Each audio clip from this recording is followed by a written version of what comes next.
Hello friends, నా AR technology Telugu YouTube channel ప్రేక్షకులకు స్వాగతం సుస్వాగతం. నా ఛానల్ను లైక్ చేస్తున్న వారికి, సబ్స్క్రైబ్ చేస్తున్న వారికి ప్రత్యేక ధన్యవాదాలు తెలియజేసుకుంటున్నాను. ఫ్రెండ్స్, ఈరోజు ఈ వీడియోలో గ్రైండర్ ఎలా రిపేర్ చేసుకోవాలన్న విషయాన్ని స్టెప్ బై స్టెప్ మీకు చూపించాను. ఫ్రెండ్స్, ఈ వీడియోను స్కిప్ చేయకుండా చివరి వరకు చూడండి. నచ్చితే లైక్ చేయండి, సబ్స్క్రైబ్ చేయండి. ఫ్రెండ్స్, మీకు గ్రైండర్ను ఎలా రిపేర్ చేయాలో నేర్పిస్తున్నాను. ఇప్పుడు ఈ గ్రైండర్ ఫ్రెండ్స్ 1.5 లీటర్ గ్రైండర్, ఇది తిరగట్లేదు, ఎంత తిప్పినా తిరగట్లేదు, స్ట్రక్అప్ అయింది. ప్రాబ్లం ఏందో తెలుసుకోవాలి. ఇప్పుడు దానికి గ్రైండర్కు కింది భాగంలో ఫ్రంట్ ఉన్నటువంటి ఒక డోర్ను ఓపెన్ చేయాలి.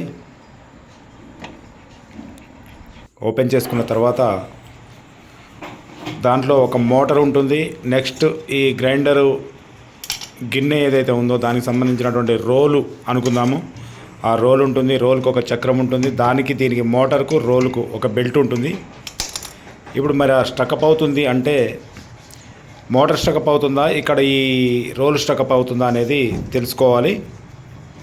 అందుకు ఆ బెల్ట్ను ఓపెన్ చేయాలి, రిమూవ్ చేయాలి అక్కడి నుంచి. ఏ గ్రైండర్నైనా ఇలాగే ట్రై చేయాలి ఫ్రెండ్స్.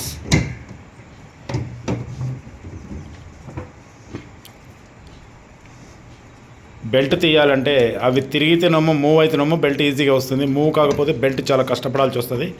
బెల్ట్ని జాగ్రత్తగా అందులో ఏర్లు పడకుండా దాన్ని తొలగించాలి.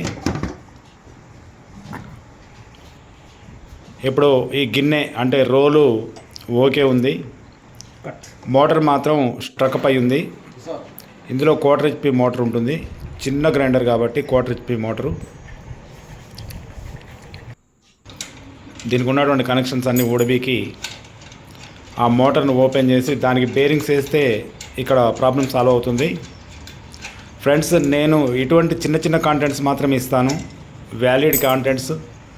ఒకే ఒక సబ్జెక్టులో చిన్న సబ్జెక్టులో ఇస్తాను. నచ్చితే లైక్ చేయండి, సబ్స్క్రైబ్ చేయండి. ఇంతసేపు చూసినందుకు, వీక్షించినందుకు థ్యాంక్స్.